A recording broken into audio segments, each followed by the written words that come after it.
Rashida Tlaib is now representing our district, okay? So you can understand the battle that I'm dealing with, all right? I share the stage, if you will, with Sharon for many times that since going back to 2010, when the polarizing issue of the day was Obamacare. And as we know, that angered a lot of people because all of you are here now, right? Well, now we don't have not necessarily just the polarizing issue. Socialism is, but we now have that personified in a person in public service, which is Rashida Tlaib. And so there are a lot of folks who are looking for an avenue to vent and to help and to be a part of it. We have 700,000 plus residents in the 13th Congressional District, with an average turning out to vote of about 165, 170,000. That's leaving a lot of people who just aren't bothering to vote. And maybe it's because they just don't believe that there's a good alternative, or maybe they just don't believe the Republican Party has an answer or a voice. God knows Wayne County has been neglected for several decades by the Republican Party. I've had a big battle since 2013 to change that, but I'm willing to do what it takes to do that. And one of the ways that I want to do that is to, next year, take on Rashida Tlaib.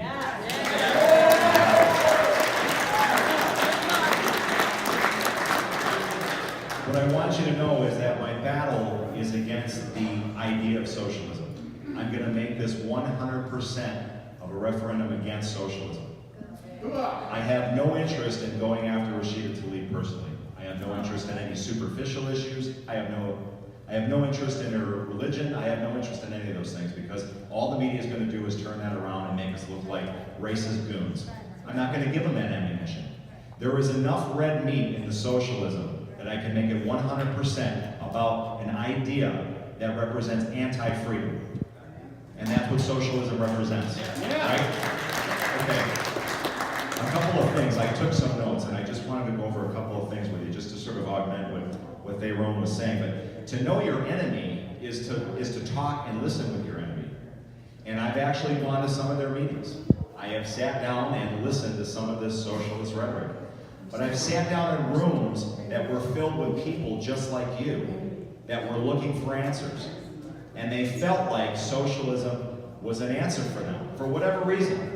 You were drawn here to the Tea Party, they were drawn there. And so they have complaints, just like you do. And when I sit and listen to their complaints about government and the corruption, I sit back and I say, I can't disagree with what you're complaining about. The difference is the pathway to get to where we want to be. That's where we differ. They feel like it's a bigger, more intrusive form of government, and we know that that's just not going to work. They don't look at it as a bigger form of a more intrusive government, but that's what it is in reality, isn't it? Their complaints are about fascism, but our complaints are about fascism. If you've listened to Sharon for any length of time, the MEDC is fascism. It's the state merging with the corporations to pick an outcome, to pick winners and losers. That's going on in this state. They're complaining about it, but you complain about it too. So what I'm trying to do is connect with people and try to figure out what's making them tick. They're angry, they're emotional, and that anger and those fears are being played on by the socialists. Because where Republicans sell the steak and they sell the facts, the socialist left sells the sizzle. They sell the emotion. And that draws people out. That anger, getting them ginned up. Because angry voters turn out to vote. Happy voters don't. That's where we're failing. We're not getting emotional. We're not selling the sizzle about why they should come our way. What's the added value benefit of coming our way? What makes individualism better than collectivism? What makes defending individual liberty better than granting special privilege to the collective? That's where we have to win at. And that's where we've been losing at. But I will tell you this. There are two factions of the socialist ideology. I don't know if you knew that or not. There's the Socialist Equality Party, which is an actual party, and you can vote for their candidates. And then you have the Democrat Socialists of America. They are at odds with each other. They can't stand each other. I didn't know that until I started going to their meetings. And it's not even just a disagreement. They hate They think the Socialist Equality Party wants to do away with capitalism completely. Not because they hate capitalism. They felt like it served its cause at the time, but that it's lived out its course, it's cannibalizing itself. They want it done away with completely. Whereas they feel like the Democrat Socialists of America, the Talibs and the Cortezes of the world, are trying to modify capitalism to more of a socialist ideology. So they can't even agree themselves on what socialism is, whether it work, any of that stuff. So I found that to be interesting. You're familiar with the Green New Deal, right? The Democrat Socialists of America are promoting something called the Great Lakes Authority. Have you heard about this?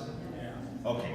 So essentially, they want to commandeer large sectors of the economy and make it, in other words, government control over the economy. That's the basis of socialism. By limiting resources, they're artificially affecting the economy, which is going to distort the economy and affect all of us. And so we've really got to be careful about what they're doing there, and we've got to band together and stop that. But we have to understand what it is that they're going after, and that's one of the areas that they're going after. They're very secular in nature. We believe in liberty. That is rooted in faith.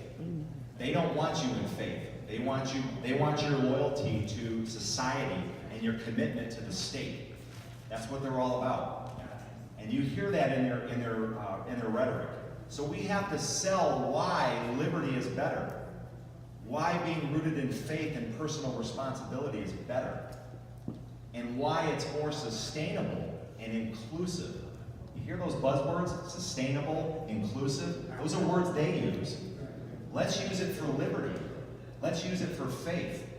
Let's use it for what God had intended for all of us.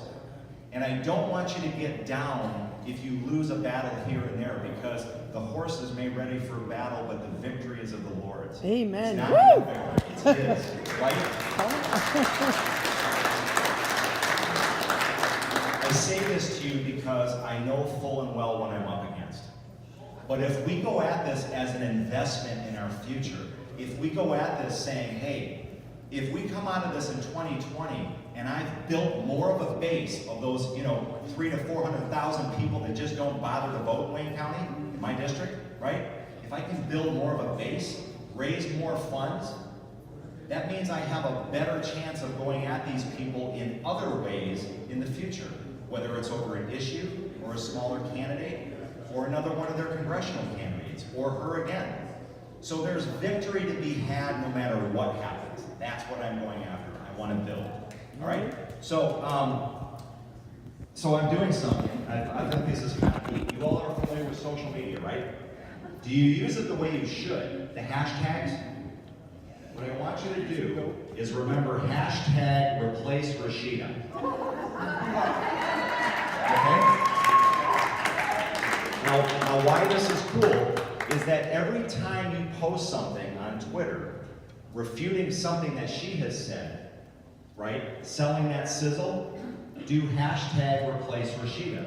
The more people that do hashtag replace Rashida, they'll see all of the posts and all of the ideology that we have, and they'll come our way, because I think the battle is getting more and more towards the digital generation than it is with emails and snail mail and the things we used to do, maybe just as far back as 5-10 years ago, right? It's a whole new battlefield. We've got to get with the battlefield. We've got to get the equipment.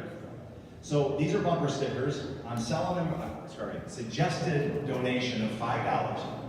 I'm going to do a portion of that to go towards Sharon and her group so that she can pay for the room and do it, preserving the Republic. Protect our Republic. Because I'm not interested in just, one person, a one-stop shop. It's triangulation of fire. Payroll talked about the military strategy. Well, one of the military strategies is triangulation of fire. What that means is multiple groups going after the same target. I mean that figuratively, not literally. We're not shooting anybody, right? In case the NSA is listening. But the idea is if we can share our strength with multiple groups going after the same target, we are stronger than if it's just one. So on this, as well as the replacerashida.com, what that is it's a secondary link to the district webpage, migop13.org. I have a whole section on Rashida Tlaib and how you can help.